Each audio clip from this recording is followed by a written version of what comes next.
Hey everybody, PC Outcast here, back with more Everlasting Summer, and we are continuing along Miku's route. A few people have been murdered. Apparently Yelena is a zombie now, and Slavia was pretty much chopped up into little pieces. Everybody else has disappeared, so it's just us. Now, Alyssa, Miku, or Masha, Electronique, or Router, whatever. I've never been able to pronounce that word properly. And me. And there one other person. I thought there was 5 of us. Anyway. The city is that-a-way. Masha gestured at the horizon. It was there the day before yesterday. I grinned. Yeah, that way. Router confirmed. We paused in silence for a few moments and then slowly headed off towards our destination. Well, this is interesting. This is the first time that we were actually on the road. Oh, we did the first time. Right at the beginning, I did kind of try to make my way. The summer sun was unbearably scorching, making the asphalt melt. Everything a few hundred feet away, the road, the trees, the grass, the sky, was melting in a bright heat haze that looked more like a burning fog. I was streaming with sweat and was starting to think that I was getting sunstroke. Sure, it would have been a great idea to bring more water with us, but back when we were only thing we could think of was getting our asses as far as possible from that damned camp. Eventually I felt like I was about to lose consciousness. Only the wretched trills of the grasshoppers kept me in touch with reality. Of course. This hellish noon is indeed their favorite part of the day. They couldn't care less about the scorching heat, zero humidity, or the lack of any kind of air movement. On the contrary, they felt great. It was a perfect backdrop for the final act of their last apocalyptic symphony. We probably should have stayed in the camp after all. Or at least we should have started this hike later, closer to the evening. Although wandering the unknown country road at night is hardly a good idea either. The sound of a stifled cry came from behind me. 100 feet away, Alyssa was barely holding up Lena. Oh right, Lena's with us too. Keeping her from collapsing to the ground. I dashed up to them. What's the matter? She's fainted. I helped to carry Lena to the roadside. There was at least some shade from a small grove. And that concludes our hike, said Masha in a gloomy mood, sinking down to the grass. I warned you. Fine, but what does it change now? We've been traveling for at least a couple of hours, so thinking of heading back to the camp was pointless. Well, at least until the evening, when the heat will decrease a bit. And we still haven't seen a single car. I turned around and looked at Ritter. He pulled off his shirt and began to wring the sweat out of it. Alyssa was trying to revive Lena. If that's sunstroke, stop, she shouted at me. If that's indeed sunstroke, we've gotten ourselves in deep trouble. She won't make it anywhere. I walked towards the road, shielding my eyes from the sun with my hand, and stared into the distance. Nothing but the same asphalt thread leading beyond the horizon with no signs of civilization. Other than the giant freaking power lines. No sign of civilization. Nope. Or any sign of human presence at all. It was like we were the only people left, not only in the camp, but in the whole world. Though if you think about it, what has happened before? It's really not a big surprise. I went back to the others and sat down on the log. I guess we have to scout ahead. I looked at Rudder to check what's ahead. Maybe we could find something and you just stay here for a while. But she can't go anywhere right now anyway. Lena was laying with her eyes closed and gasping for air. Okay, go ahead, said Masha calmly. It just occurred to me that I had planned to have a talk with her, but it's definitely not the time for that now. Let's go. Ryder shrugged his shoulders and followed me. We kept walking for about 15 minutes. The girls were left far behind. What do you think? Any chance of us meeting somebody? He asked quietly. I don't know. I replied in an annoyed tone. I really wanted to refrain from talking now. The endless field stretched to the horizon, sparsely sprinkled with patches of trees and hills. The landscape looked so typical and tranquil that, in fact, it caused anxiety. What? If we'd found ourselves on the plains of hell, at least we would expect to be attacked from just anywhere, so we could brace ourselves and prepare for the worst. Now we felt just like little droplets of paint on the canvas of a nameless painter who paints the summer in central Russia, or wherever we are now. All this only made our fear stronger. "Look!" yelled Router. I narrowed my eyes and saw that the road took a turn. So, what's so special? There must be something there. What makes you say that? Well, since there's a turn, we've been walking straight forward all the time, and now... Okay, let's go and take a look. What? In a few minutes we finally came to the gates of the Sovyanok Pioneer Camp. I collapsed down on the curb and buried my face in my hands. I didn't feel scared. In fact, I didn't feel any emotions at all, just the fatigue and the void inside of me. But, how? Mumbled Ritter. No idea. Besides, what's the difference anyway? It's not like this is any stranger than anything else that's happened to me in the last few days. I looked at him, feeling exhausted. Ryder's lips were trembling, an expression of deathly horror was plastered on his face. Let's go back and fetch the girls. I didn't wait for him and just shuffled off back to where we left them. Wow. Found anything? Asked Masha, chewing on some strawberries of uncertain origin. We did. A camp. What camp? She looked surprised. Our camp. What? Masha looked so silly now, so I couldn't help flashing an ironic smile. But you were going forward, not backward. Forward, and Sovyanok is there. Hey, stop joking, she exclaimed. I'm dead serious. But, said Alyssa quietly. She was sitting down in the grass and cradling the head of Lena, who was still sleeping. Yeah, just like that? I said tiredly and dropped down to the ground. Okay, it means we're heading there. I looked at Masha keenly and suddenly realized that I can't wait anymore.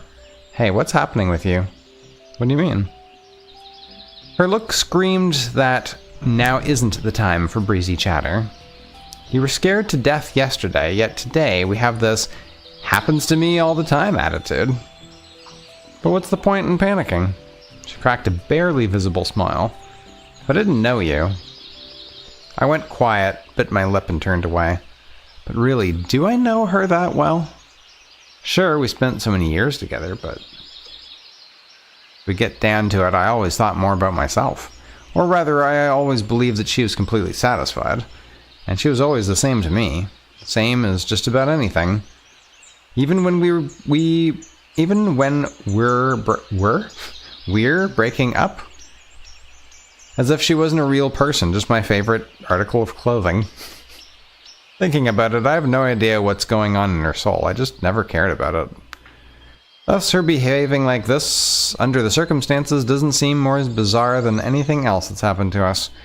And if you think about that talk at the beach 2 evenings ago, she probably really is stronger than me. Hey, are you listening to me at all? Oh, sorry, I got carried away. So much has happened.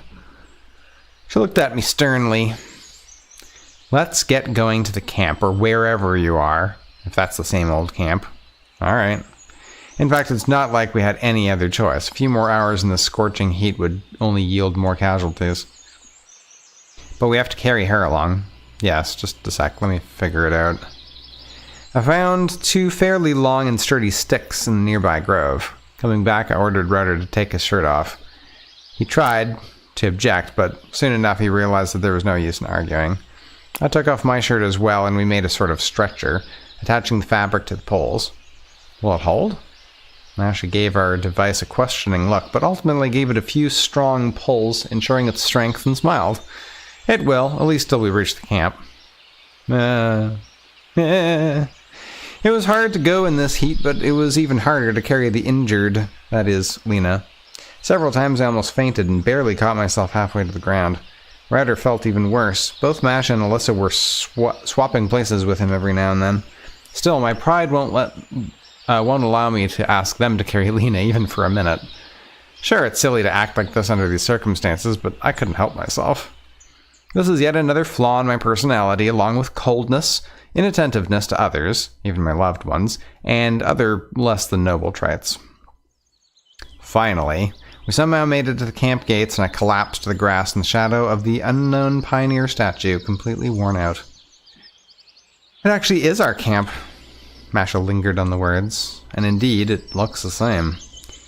We have to carry her to a cabin, Alyssa mentioned quietly. Yeah. I got up with considerable effort and prepared for the last run. Ugh. The obvious choice was Olga's cabin. Most likely because we managed to come through the last night here without major problems. At least we're still alive. Me and Router were sprawled exhausted on the bed, and the girls were undressing Lena on the other. Don't look, said Masha sternly. It's not like there's anything worth looking at. I snorted and turned away, giving Router a harsh poke in the ribs, making him follow my lead. We're gonna get some water and probably rummage through the canteen, too. It's dangerous to go alone. Want to come along? She grinned. No thanks. At least take that pipe with you. I said uncertainly. Do you really think it will help? I sighed heavily and closed my eyes. Well, be careful then. The door closed after a second. You asleep? Router's whisper reached me. As if one could sleep here. All at once I heard Lena moan from the other bed. I sat up on my elbows and looked at her. Lena was tossing and turning under the blanket. Suddenly she opened her eyes and abruptly turned to face me. A devil's grin was frozen on her face. The same one I saw yesterday evening. Hot enough for you, eh? She burst into laughter. I felt a shiver run down my spine. My ability to speak vanished. You. What? Asked Router through his sleep. I turned to him sharply. Look. I waved my hands, pointing at Lena's bed. What? He got up and looked where I was pointing first, then back at me. I turned and just saw Lena sleeping peacefully. Didn't you hear it? What? Her, Lena, was awake and said, Oh, it seems like you've got sunstroke too.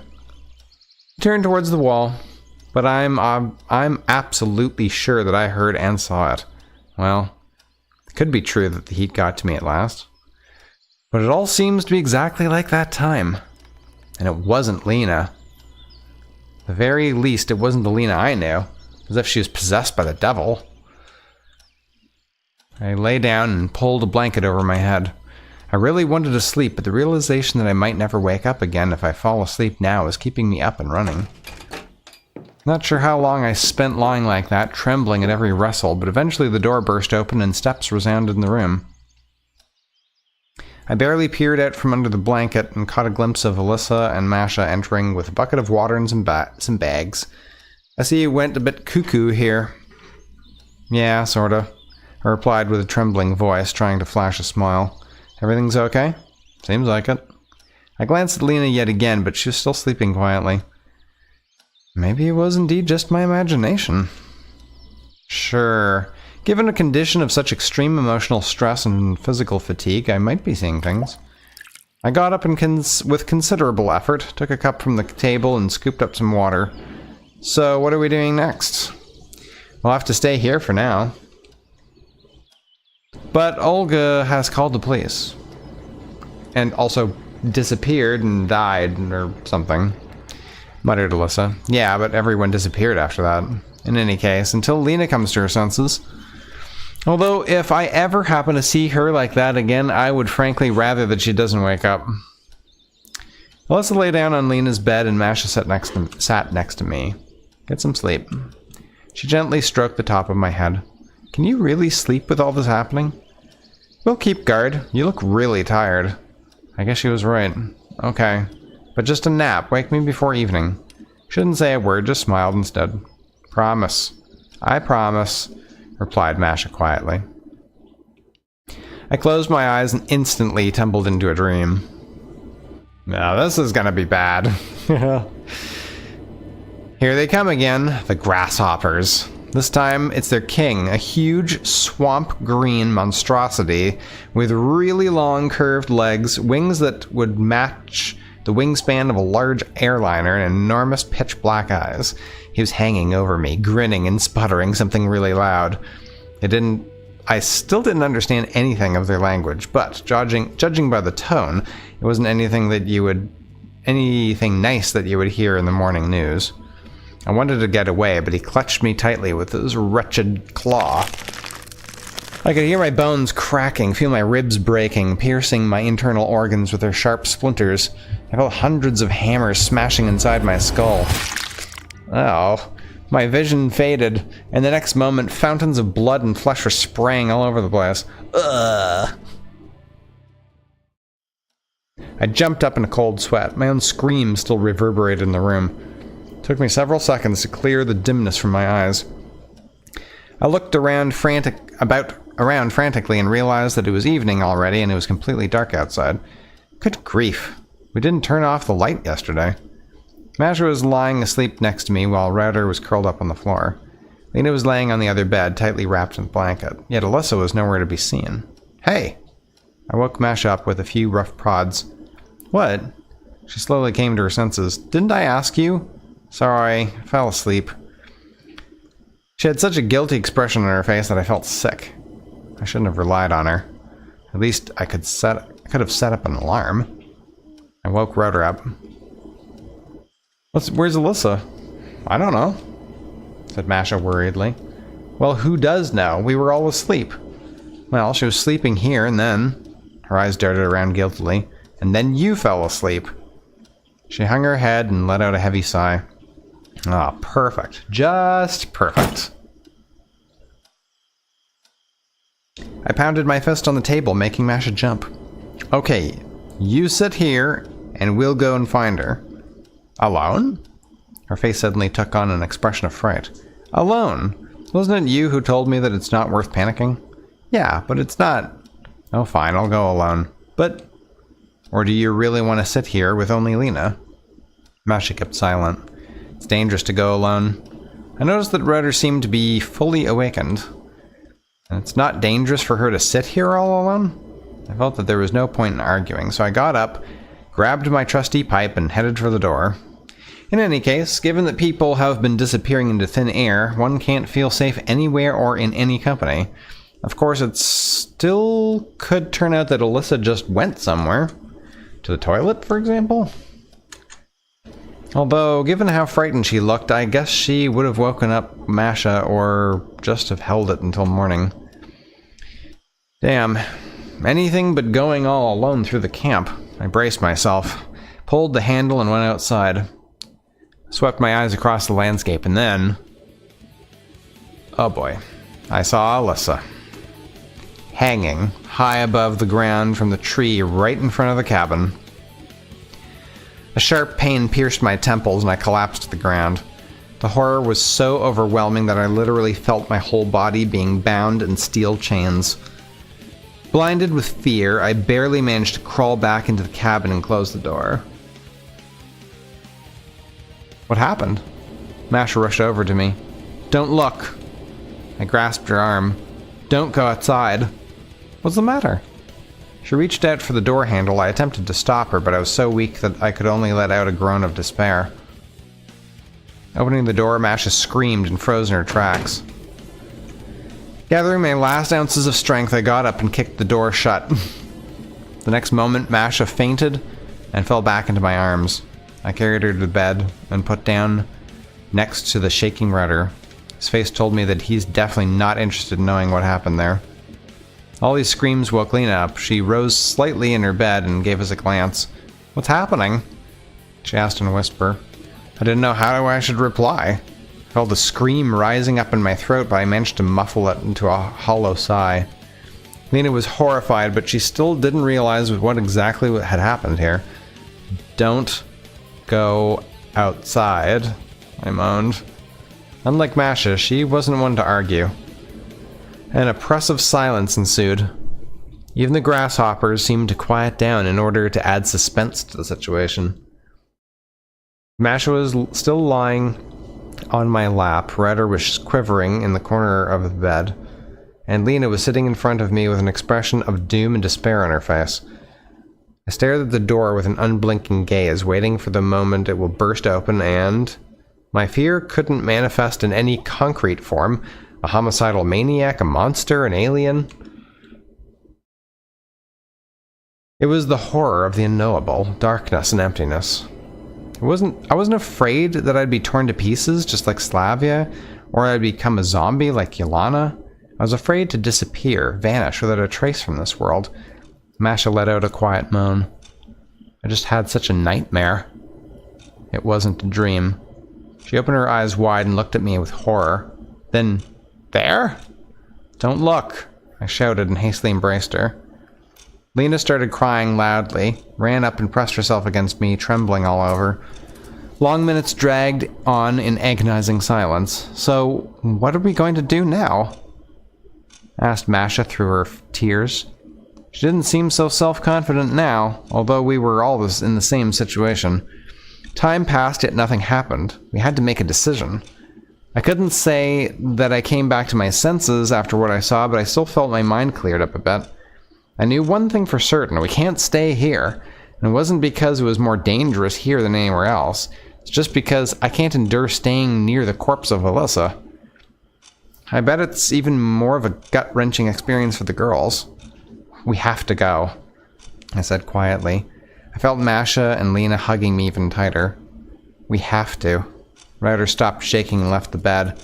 How are you feeling? I asked Lena. She said nothing. Can you walk? Probably. I gently escaped their embraces and got up. We have to run. At night it'll be easier to go. But we... Masha tried to make a humble objection. Yeah, I know that we decided to stay, but now we have to get out of here. I turned to Ryder. You do realize that they shouldn't see all that. He gave a barely visible nod. Although Ryder didn't know what happened to Alyssa, it was obvious that his vivid imagination had conjured up so many gruesome theories during this time that he was probably even more depressed than me. Okay, we're gonna hold hands and go. I'll go first and lead the way. Masha goes next, then Lena, then you. I looked at the girls. They were sitting with their heads hanging down, sobbing quietly. Ready? Nobody replied. This was obviously a useless question. One can never be ready for such a situation. I took Masha's hand, turned around, and gave Lena and Ryder a serious look. Okay, now shut your eyes and don't open them no matter what. You got that? Yeah. Lena nodded. I steeled myself, burst open the door and went out, holding Masha's hand. Watch out for the steps. When we made our way outside, I darted a final glance at Alyssa. What I saw now didn't send me sprawling on the ground, although my heart was racing frantically. I was feeling sick and dizzy, and my stomach turned. She was hanging about 5 meters above the ground. Several neckerchiefs tied together in a string were tightened around her throat.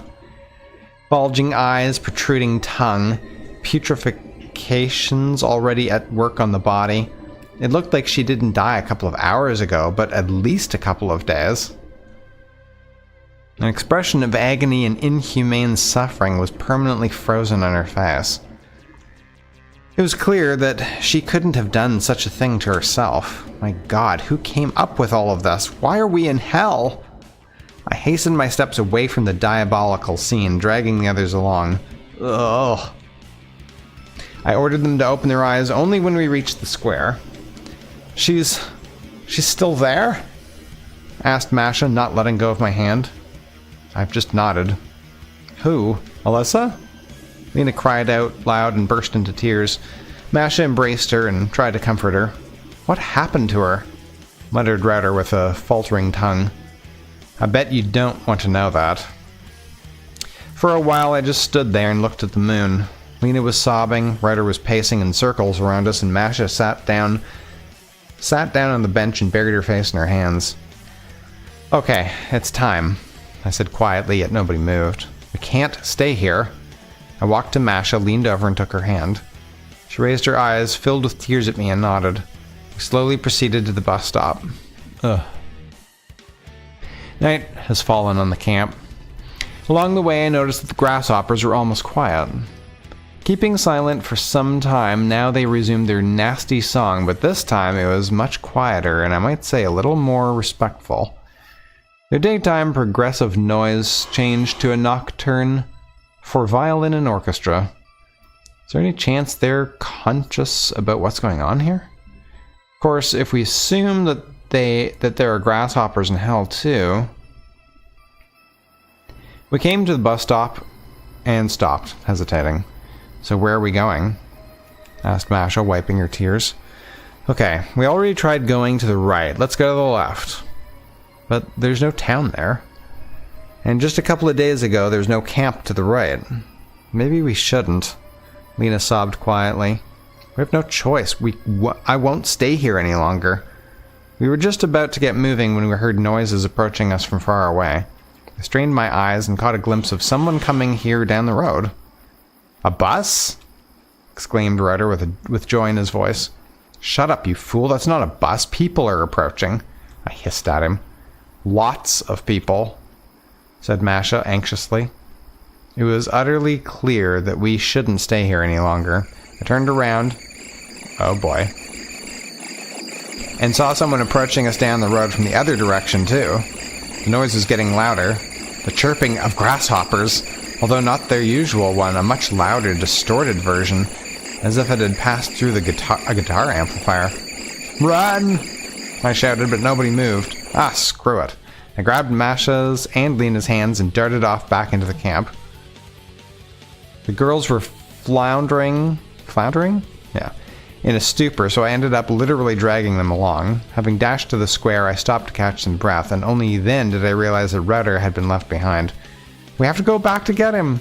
Masha screamed and shifted towards the bus stop. Are you nuts? I pulled her hand and forced her to stop. You want us all to meet the same fate? Lena was trembling so wildly that I felt my right hand shaking as it held hers. Keep running! Where to? Don't know. Into the woods. Returning to Olga's cabin wasn't an option. My self-preservation instinct also suggested that we shouldn't stay in an open area as well. We dashed towards the woods. I held the girls' hands tightly. They ran with difficulty, especially Alina, who was swaying and weaving. She fell a few times, but I quickly picked her up, spurring her on with shouts, and dragged her on. Passing through the trees was the hardest part. Though the full moon was shining up in the sky, in the dark I was still constantly running into snags, branches, falling into pits. Nettles were slashing my legs and leaves were hitting me in the face, leaving painful scratches. My heart was pounding heavily. Every breath I took whistled painfully in my lungs. The blood was pounding so heavily in my head that it seemed like my skull was ready to burst from the pressure any moment. I stopped feeling my body. My legs carried me forward by themselves. At last, we ran into a clearing and stopped. Exhausted, the girls fell to the ground and I sat on a fallen tree. Who were they? People? Or demons? Or something else? Where was that chirping sound coming from? I couldn't make them out in the twilight, but that was probably for the best. After I slightly recovered my senses, I walked up to the girls.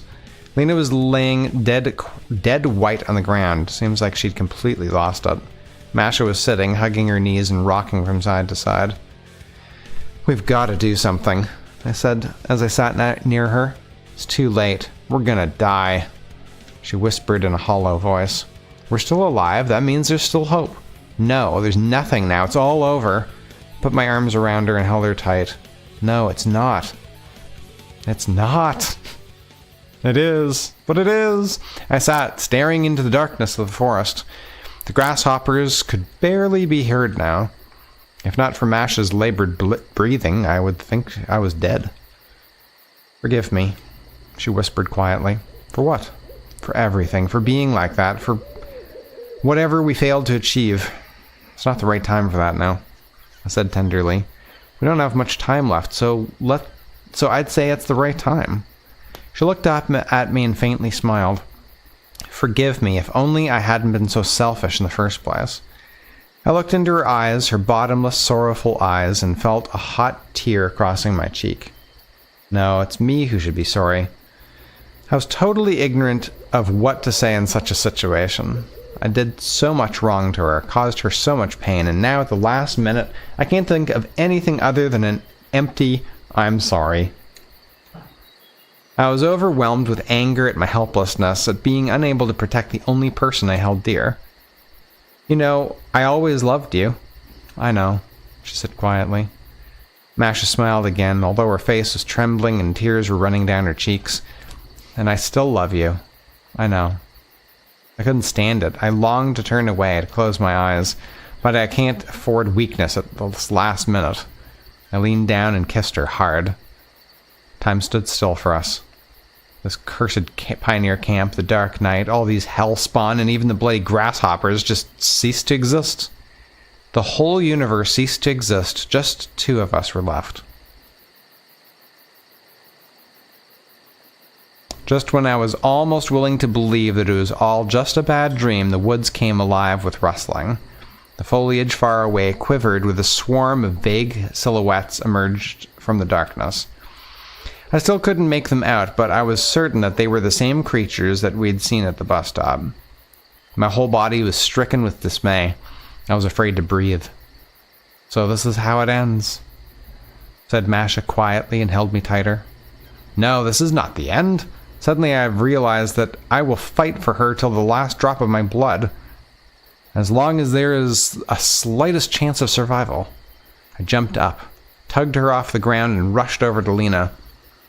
She was lying, deathly pale, with her eyes open, and she didn't seem to understand what was happening at all. I started shaking her by the shoulders. "Get up!" There was no reaction. I gave her a few slaps, and she let out a dull moan. "Get up, now!" As I roused Lena, she stared at me with a spaced-out look. "Let's run!" I grabbed the girls by their hands and rushed aimlessly. The further from them, the better. I was tumbling down, getting up again, helping Lena and Masha to get up too, hewing through the dense foliage. Eventually the noise faded, leaving us with only the quiet chirping of grasshoppers. The light flickered in the distance. Huh? Soon enough we came to a small clearing, completely sheltered by the trees. There was a building that somehow looked like a kindergarten. "What's that?" I stammered. "The building of the old camp," Lena said faintly. Seems that she was slowly coming back to her senses. I stopped, hesitating. Sure, it was quite naive to think that we can find shelter there. It's obvious that we can't be secure anywhere with all the stuff that's happening. On the other hand, we were on the verge of collapsing, especially the girls. I took a few hesitant steps towards the building. When the rustling from behind reached my ears, I froze in my tracks, unable to turn around. The rustling was growing louder, and suddenly we heard the diabolical chirping. Oh, God! I forced myself with superhuman effort and turned around. A crowd was behind me. A crowd of little girls. Or rather, a crowd of Yolanas. They were all exactly the same as that Yolana I saw this morning, with the same torn face and horribly distorted smile. And all of them made the same hellish sound, the chirping of grasshoppers, a diabolical noise that chilled my heart. We froze where we stood, unable to take even a single step away. All of a sudden, one of the Yolanas came forward from the crowd and pulled the severed head of Router from behind her back. A grimace of horror was permanently frozen on his face. I almost fainted as she started to talk. "Hi there, Simeon. How are you doing?" Her voice felt like a bullet piercing right through my brain. I screamed and fled towards the old camp building, dragging the girls along. I must admit that back then I'd completely stopped thinking of Masha or Lena. Maybe they were also screaming. Maybe they were shackled by horror. I don't know. The most important thing now is to get as far as possible from these monsters. We flew into the building and immediately the ground disappeared under our feet and I fell into the darkness. What the hell is happening? Right, well, we're gonna have to end this episode here. I don't know how much longer this is, but we'll see in the next episode. Thanks very much for joining me.